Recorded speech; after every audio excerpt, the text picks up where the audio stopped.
Саламатсыздарбы, урматтуу телекөрүүчүлөр, эфирде Күн маек. Бүгүнкү биздин тема адам сатуунун алдын алуу жана ага каршы күрөшүү. Эртең 23 август кулчулуктун курмандыктарын эскерүүнүн жана аны жоюунун эл аралык күнү.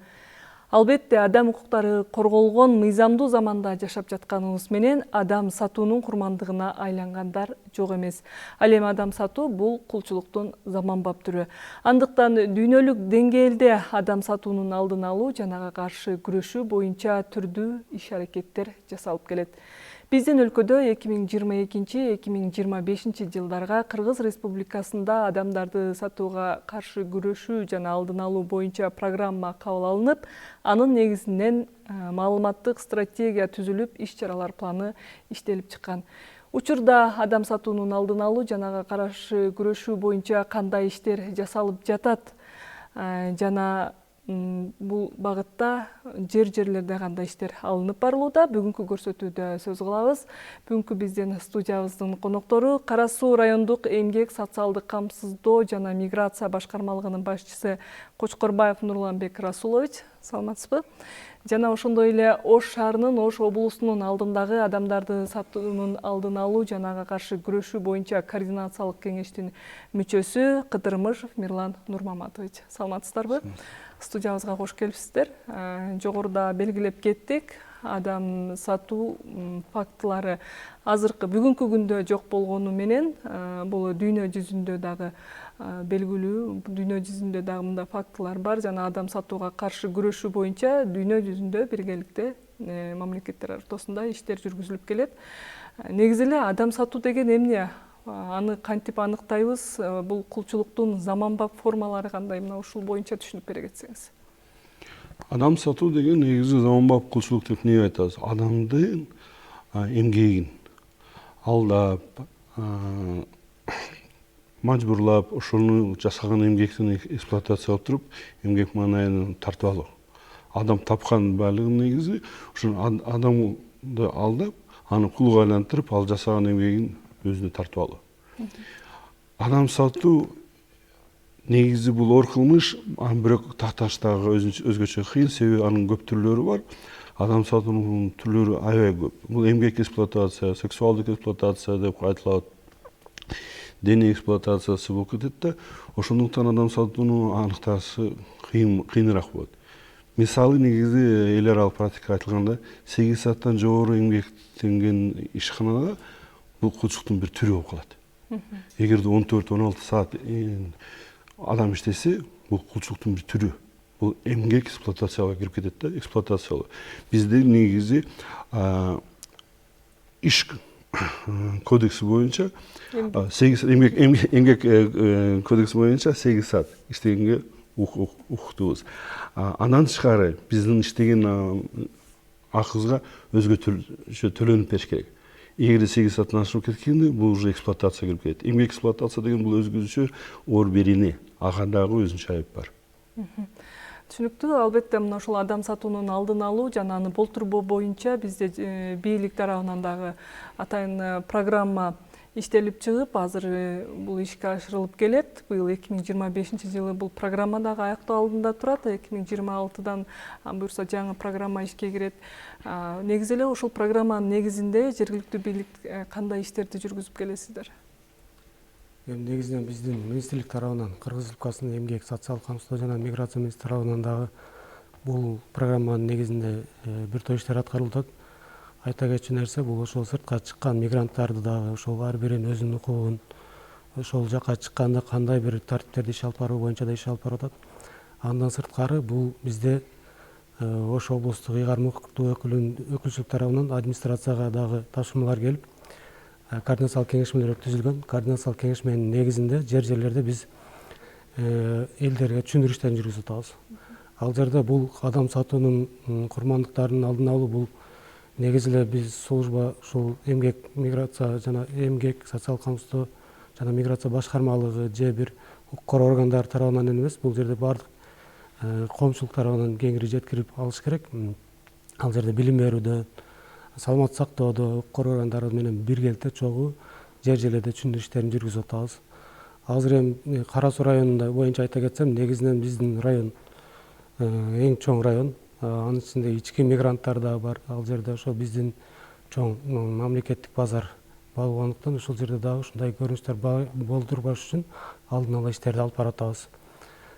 Бул жерде ошол чогуу биргеликте иш алып барганда бул жөө жүрүштөрдү өткөрүп атабыз. Негизинен ошол элдерге ушундай бул мен айта кетем, бул негизинен сабатсыздыктан көп нерсе ушул болуп калышы мүмкүн. Бул ушул убакка чейин Мирлан Нурматович айткандай катталган жок. Эми катталбасын, бирок ошондо ар бир адам өзүнүн укугун билдирип, ошону түшүндүрүү иштерин биз жер жерлерде иш алып баратабыз. Түшүнүктүү. Негизи эле кайсыл жагдайлар ошол адам сатуунун курмандыгы болуп калуусуна түрткү бериши мүмкүн? Адам сатуунун курмандыгы болушу ыктымал эми оор акыбалда адам өзүнө жаңы иш издеп бир аракеттер жасап баштаганда ушул душар болот да, алдап калган адамдар иш сунушташат, жаңы жумуш оңой, көп деле тажрыйба кереги жок, билимге кесип деле кереги жок, бирок чөт өлкөгө барсаң көп акча табасың деп азгыртуулар көп болот. Ошондуктан айткандай оор акыбалда анан жаштар аракет кылам деп ынтылып көп жашоо турмушту көрөм деген, башка шаарларды, башка өлкөлөрдү көрөм деген кызыгып аткан адамдар, жаштарыбыз көп азгырылып калат. Анан ошол элдер оор акыбалда жаңы ыкмаларды, жаңы мүмкүнчүлүктөрдү, иш мүмкүнчүлүктөрдү, эмгек табайын деген мезгилде ошолордун акыбалдарын пайдаланат да көп ошо адам сатуунун кылмышкерлери. Ошондуктан ошол биз эки жагдайда ошол адамдар өзү ушундай эмгек издеп аткан мезгилде жаңы ынтылып чет өлкөгө барам, жаңы өлкөлөр көрөм деп аткан мезгилде ушинтип белгилейбиз да. Мына ушундай жагдайларды боюнча түшүндүрүү иштери сиздерде канча убакытта бир өткөрүлүп турат? Кайсыл калктын кайсы катмарына көбүрөөк көңүл бурасыздар да? Бул боюнча бизде ар квартал сайын бизде ушул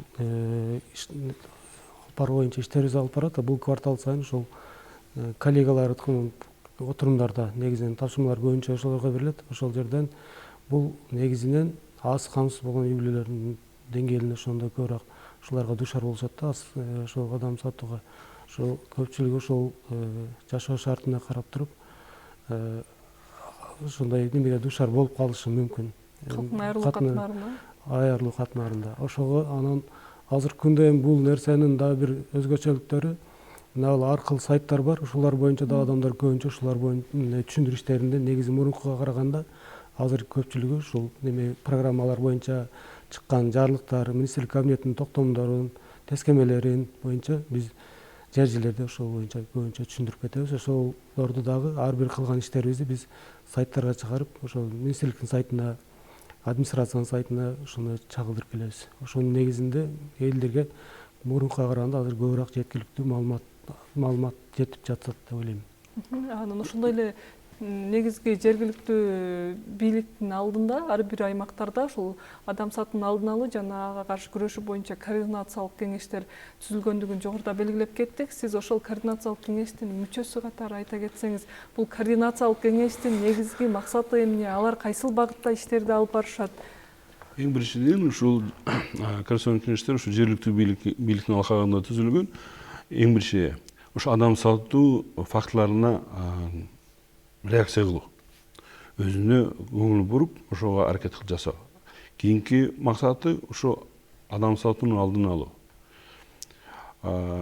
Бул жагдайга түшкөн ар катмар калк болгон үчүн координациялык кеңеш ушул жыл сайын иш пландарды түзүп туруп, студенттердин арасында түшүндүрүү иштери жүргүзүлөт, семинарлар уюштурулушат, ушу жөө жүрүштөр, марафондор, ошондой эле айыл өкмөттүн кызматкерлерин окутуу, соцсадистердин кызматкерлерин окутуу түзүлүп келет, милицияларды, ошондой эле мына кесиптик окуу лицейлерде балдарга түшүндүрүү окуп жүргөн, жаштардын арасында, шаардык, айылдык балдардын арасында. Эми тактап айтып келгенде мына быйыл ошол адам сатуунун маселени жаштардын арасында көтөрөлүк деп Ош шаар мэриясы менен футбол уюштуруп, бир 8 топ жаштар командасын түзүп ошону адам сатуунун алкагында ошол эмне деген бул не деген көңүл маселе кандай болот деп туруп арасында футбол жарыш жүргүзүп ошондой эле түшүндүрүштөр жүзүп келди. Жалал Абад шаарында тегерек стол өткөрүлдү. Ошол жаш балдарды эмгек жаш балдардын эмгекке аралашкан мамилелери жаш каникул мезгилдеринде ушулар Арсланбопто, Токтогулда немени Токтогулдун Капчыгайында балдар көп көрөбүз. Ошол туристтер барган жерлерге жаш балдар эле суусундуктар сатып жүрүшөт, ошондой эле соода кылып жүрүшөт. Ошол балдар жаш өспүрүмдөрдү негизи ушу адам сатуунун дагы бир кулчулуктун бир түрү да жаш баланын эмгегин колдонгону. Аларга маанайын, акча маанайын азыраак берет. Маянасына азыраак берет да чоң киши чоң акча табып калат, а жаш балага 5 миң 10 миң сом ойномот. Ошондой эле иш-чараларды ош шаарында да жүргүзгөн кафе ресторандарда. Ошол Мериен Сосадылдын тармагында ошол маселени көтөрүп атканбыз. Жаштардын арасында ошол жаш эмгек иштегендер, официанттар, соодагерлер деп. Ошол иш-чараларды жергиликтүү бийлик өткөрүп жүрөт. Ошондой эле тышкары мына ушул быйыл май кезинде Ош областынын өкүлчүлүк менен кошо түштүк черегисинде сос адистерди 3 күн окутуу жүргүздү. Ал бир эле окутуу эмес, бул мындай симуляционный упражнение деп коет да. Бул эмне деген? Бул ошондой окуя болду, ошол сос адистер кандай карайсыңар, кандай иш-чаралар алып барасыңар деп окутуу жүргүзүп атып, ошондо Жалал Абад, Баткен, Ош областынын сос адистеринин окутуу жүргүзүлдү да. Негизи эле жогоруда Мирлан мырза белгилеп кетти. Жаш балдарды мажбурлап эмгекке тартуу же болбосо алардын эмгегин туура баалабастан азыраак маяна берүү да бул кулчулуктун бир түрүнө кирип кетет депчи. Ушул жаш балдар арасында сиздер дагы жайкы каникул болду, атайын иш-чараларды, рейдтерди өткөрүп турасыздарбы? Туура айттым. Азыркы күндө биздин Кара Суу району боюнча ошол жаш өспүрүмдөрдүн саны боюнча 206 миң бизде ушул катталган. Мына өзүңүздөргө белгилүү болгондой, президенттин жарлыгы менен республика боюнча 550 адистерди бизге ушул кызматкерлер бөлүп берди. Анын ичинен эң көбүн биздин Кара Сууга берди. Ошол Кара Суу району чоң, анан ошо жаш өспүрүмдөр боюнча дагы саны боюнча да көп. Бизге 28 штат берди. Азыркы күндө 3 этап менен алдык. Биз 21 кызматкер алдык. Ошо сос адис деп. Ошолор менен биргеликте ошол биз азыр кээ бир учурларда биз буга чейин дагы ошол кадр жетишпейт же башка нерсе болот деп ушундай көпчүлүгү мындай мамлекеттик кызматкер анчейин болгон эмес. Азыр зарплатабыз дагы кичине кошту. Ошолор боюнча дагы биз жерлерде ошол жаш өспүрүмдөрдүн иштетүү боюнча дагы кафелерге, баягы оңдоочу жайларда, анан биздики базар болгон үчүн базарда көбүнчө ушундай нерселерди колдонуп, ошолорду болтуруу боюнча биз жерлер базарларда тынымсыз иш алып барабыз. Бул жерде кварталный же андай нерсе жок. Ар бир жерлерде биз билим берүү менен укук коргоо органдары менен биргеликте ошол мектеп учурунда же мектептен каникул учурларында анан сууга чөгүү боюнча ушулар боюнча биз жерлерде мындай токтоосуз иш алып барып атабыз. Экинчи этап менен дагы биз дагы 7 кызматкер алсак, ошондо жалпы 28 кызматкер биз алабыз. Ошондо биздин сотрудниктер 10 айыл өкмөт, бир шаар мэриясы бар. Жерлерде ушул биздин соц работниктерибиз түшүм иштерин алып барып атышат. Ошол жанагы иш берүүчү менен дагы базардагы ошол азыркы күндөгү базар ээлерине дагы ошондой балдарды канчалык убакытта иштетүү, канча жаштан иш бериш керек боюнча иштерди жүргүзүп, тынымсыз иш алып барып атабыз боюнча. Жерде басымдаш керек да бир нерсени. Балдардын коргоо негизи мындай түрткү болгондо 2001-2002 жылдары дүйнөлүк ушул эл аралык уюмдардын арасында аябай талкуулоо болгондо балдарды сатууга дуушар болуп атат көпчүлүгү. Эксплуатация эмгекондо 70% аялдар менен балдар болуп калган.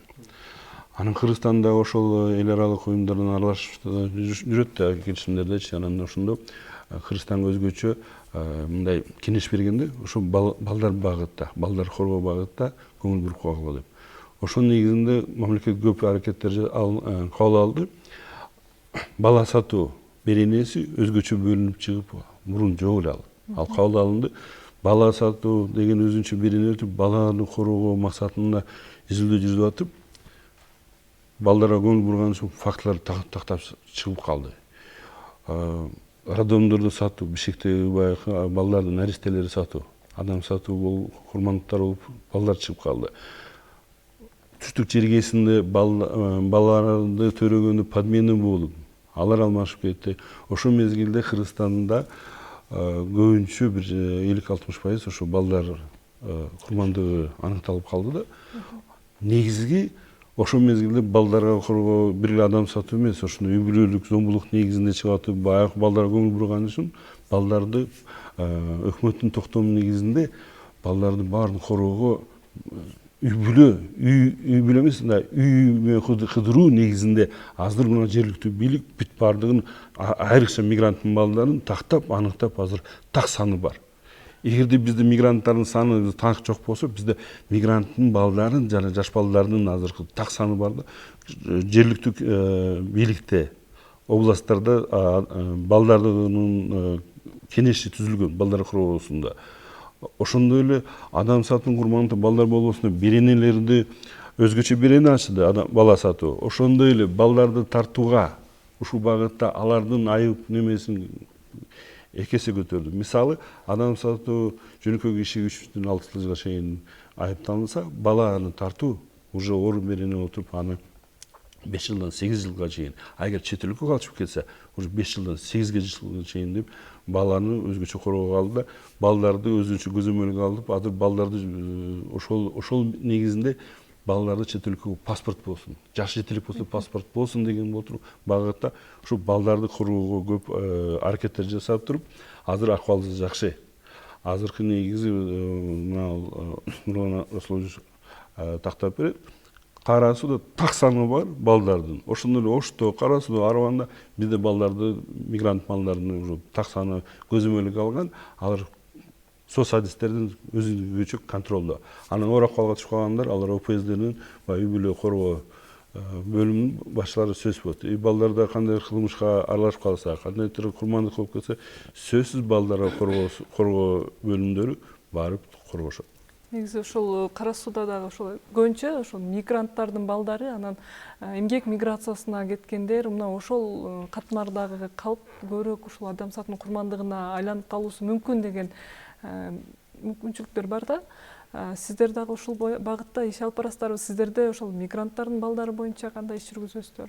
Бизде негизинен чындыгында азыркы көйгөй, чоң көйгөй биздин Кара сууда дагы азыр жалпы миграцияга кеткендердин саны 14.000 болсо, 14.071. Анын ичинде мигранттын балдары ошол каттоого алганда билим берүү менен биргеликте 9.000 ошол мигранттын балдары. Биринчи айткандай, бул жерде мурун ата-энелер миграцияга кеткенде чоң ата чоң энесин тайына таштап кетчү эле. Кийин атасы кетип, апасына таштап, ушунча апасы кетсе атасына таштап. Азыркы күндө эч кимге таштабай эле ошо үйлөргө ошону коюп эле. Эми негизинен миграцияга чыгып атканда муктаждыктан чыгышат. Но кээ бир ошол азыр үймө кыдырууга барганда ал жерде жашоо шарты негизинен жакшы үй бүлөлөрдө эле ошо балдарын таштап коюп кетип атышат да. Көзөмөлсүз эле. Бул боюнча да ошол жеринди аныктап, ошо ата энеси менен байланышып, ошол боюнча да иш алып баратабыз. Ошол мигранттардын азыркы күндөгү биз ушундай бир ысырапкерчиликпи, бир тойдун немеси, бир болбогон бир ар намыс ушундай бир аракеттин негизинде ушундай кетип атат деп ойлойбуз. Бул эми муктаждыктан кеткен болсо бир 10% болсо, калгандары азыркы күндө жашоо эмеси жакшы эле болуп калды. Бизде жашоо шарты, зарплатабыз мамлекеттик кызматкерде деле, анан жумуш орундарыбыз деле бар. Азыркы күндө мигранттын шаардын ичиндеги ар кандай иш орундар пайда болуп атат. Бирок ага дагы ал нерселер кээ бир жарандарга мындай ал нерсеге көпчүлүгү кабыл албай атат. Ошого биз мигранттын балдарына өтө катуу көңүл буруп иштеп атабыз. Эми билим берүүдө деле ушулар нерсени алып атышат. Кылмыштуулукта деле мигранттын балдары көпчүлүгүнө душар болуп атат. Жанагы суицидте деле не только бул жерде жанагы жумуш иш, алардын эмгектин мажбурлоо иштетүү боюнча эмес, ал жерде ушул суицидтер дагы же кылмыштуулукка барганда дагы көпчүлүгү мигранттын балдары болуп атат.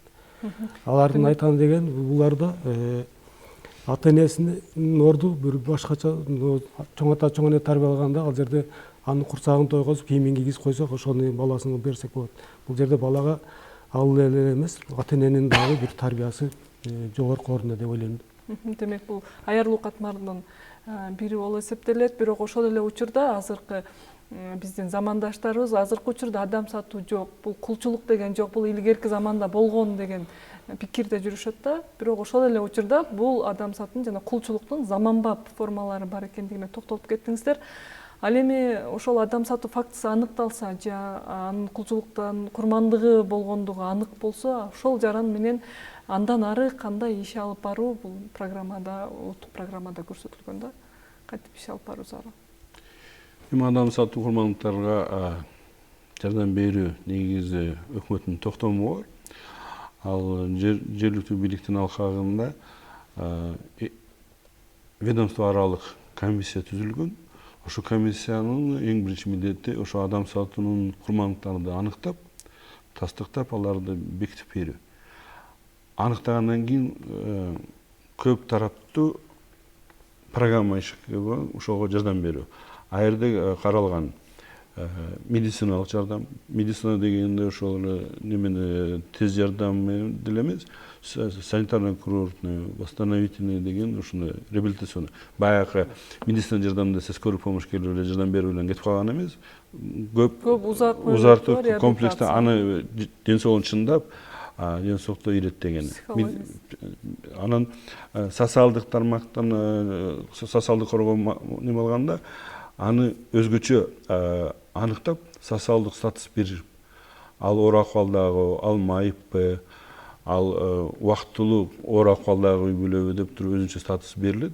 Ошондой эле адам сатуунун курмандыгы деген өзгөчө статусу бар. Ошондо ошого жараша ага социалдык коргоо кызматынан тиешелүү